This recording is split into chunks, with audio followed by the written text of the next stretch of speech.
This is a video of the first playable draft of my probability calculator, now with a user interface. I'm going to start by loading up an existing project, one so far. And this is the network I have. I can drag the middle mouse button to move around.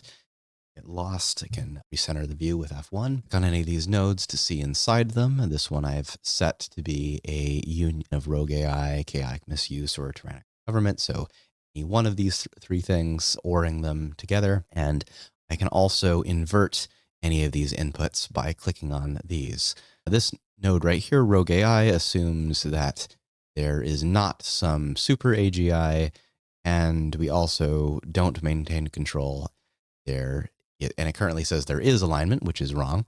I'm going to click this and that inverts it. So now it takes the opposite of alignment. And click any of these to switch them. For any connections, I select the from and the to. So the green is the source, red is the target. So delete them. I select both of those and press C, and that removes the connection. Press C again, creates the connection. I want to create a new node. I select some node and press branch. That creates a duplicate of it. And I can connect it. These leaf nodes allow me to set the probability directly since they're not dependent on anything else. Delete this node by selecting it and pressing X. Now this one's now a leaf and I can set the probability directly. Other things that are not leaf nodes, probability is set automatically because they're controlled externally. But I can still change their values by messing with these biases. Conjunctive bias requires other unknown things to be true. As I lower this, this adds unknown other required conditions. So the lower this goes, the lower this probability goes. Disjunctive bias is the opposite. It's ORing other conditions. As I raise this, chance of that goes up. If I want to create a new file, click Save As, describe the new file I create. I'm going to say it's username that I have.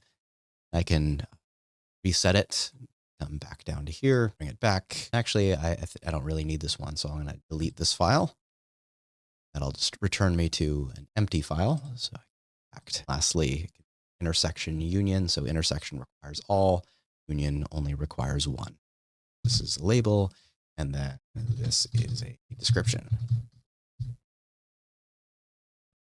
So those will be saved as part of the node. So the label is what shows up. The description is, you only see that if you click on it to get a little bit more information. The final probability that has is shown each node. One sort of fun thing about this design is if you connect nodes around circularly, so like if I were to take this down here, connect that over here, the thing doesn't break, but the values will propagate through until it finds an equilibrium. So that's all for now. If you have any suggestions, well, I'm going to add more features later. What I'm interested in at present is just ways to make the design simpler and easier to use, easier to understand, more accessible without losing any of the existing functionality. So like if you have better names for these, a better design, then left click, right click. Also, of course, if you find any bugs, please let me know in the comments. Thanks for watching, and I look forward to hearing what you think.